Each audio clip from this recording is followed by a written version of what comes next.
Fala galera do Sonaflix! Eu preparei para vocês um vídeo com uma super dica sobre o tratamento da sepse. Em 2018, o Survive Sepsis Campaign lançou uma atualização do seu guideline em que os bundles de 3 e 6 horas foram substituídos por um bundle de 1 hora, tá? Então agora ficou muito mais fácil, você não tem desculpa, eu não sei tratar a sepse. Vai saber tratar a sepse sim. E a primeira medida do bundle é medir o lactato. Depois, colher culturas, administrar antibiótico terapia em 1 hora, fazer a expansão volêmica e utilizar vasopressor para manter a PAM acima de 65. Vamos detalhar um pouquinho melhor cada uma dessas medidas. A primeira, medir o lactato. Então o lactato ele é um marcador de hipoperfusão tecidual, um marcador de que o seu paciente não está indo bem, de que ele está grave. Então o lactato ele deve ser medido imediatamente na chegada do paciente na suspeita de sepse.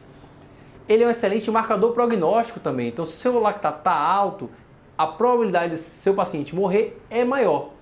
E ainda ele pode ser utilizado como um alvo terapêutico, então se você está fazendo suas medidas e o lactato continua subindo, alguma coisa está errada. Esse paciente provavelmente vai ter um desfecho pior do que se suas medidas estão sendo efetivas e o seu lactato está caindo dentro dessas primeiras horas.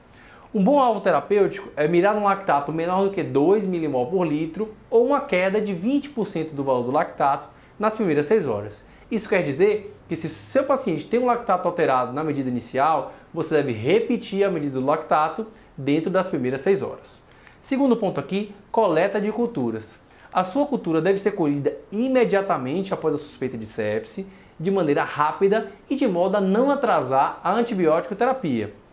Deve-se colher uma cultura sempre do foco suspeito, mais uma hemocultura e, claro, fazer exames complementares para tentar identificar o foco mais provável do seu paciente. Então, suspeitou de pneumonia, pede um raio de tórax, suspeitou de infecção urinária, pede ali um exame do sedimento urinário, sumário de urina, urina tipo 1, aí depende de que lugar do Brasil você está. Terceiro ponto, antibiótico terapia. A recomendação é administrar uma antibiótico terapia de amplo espectro. O que é amplo espectro? É de modo a cobrir os patógenos mais prováveis para aquele sítio de infecção suspeito do seu paciente. E isso está associado a menor mortalidade. Mas não confunda antibiótico terapia de amplo espectro com antibiótico terapia direcionada para uma flora hospitalar. Então, se o seu paciente vem de casa, não adianta tratar esse paciente com meropenem, vancomicina. Uma antibiótico terapia de amplo espectro para um paciente com pneumonia, por exemplo, é ceftriaxone com azitromicina, beta-lactâmico com macrolídeo. Antibiótico direcionado para a flora hospitalar está errado nesse caso. Ele pode estar associado a piores desfechos no seu paciente. Então, administrar uma antibiótico terapia de amplo espectro direcionada para a flora do seu paciente. Outro ponto importante é retirar um foco infeccioso. Então, se o seu paciente tem um abscesso intraabdominal, tem um catéter infectado, esse paciente precisa ter o seu foco retirado, precisa ter o procedimento cirúrgico feito, drenado, esse catéter retirado o mais rápido possível. Talvez isso seja tão importante quanto a própria antibiótico terapia. E aqui no segundo momento, descalonar a antibiótico terapia baseado no resultado das culturas. Então em 2, 3 dias você já vai ter na mão aí algum resultado de cultura e você vai descalonar aquela antibiótico terapia de amplo espectro. Outro ponto importante é a expansão volêmica. Quarto tópico aqui, você deve fazer a expansão volêmica inicial ainda dentro da primeira hora com cristalóides balanceados. O que são cristalóides balanceados? São soluções cristalóides contendo menos cloro. Então a gente tem a solução salina 0,9%, chamada aí de soro fisiológico, que tem cerca de 154 mEq de sódio e 154 mEq de cloro. Essa é uma solução ácida, tá? Porque tem uma quantidade de cloro maior do que o sangue. Já as soluções balanceadas têm uma quantidade de cloro um pouco menor, como o ring lactato, o plasma light, e essas devem ser as soluções de escolha, porque elas são mais próximas do fisiológico, do valor do plasma do seu paciente. Então, o ring lactato é a droga de escolha, é o fluido de escolha aqui, ele é barato e ele é amplamente disponível, então vai de ring lactato.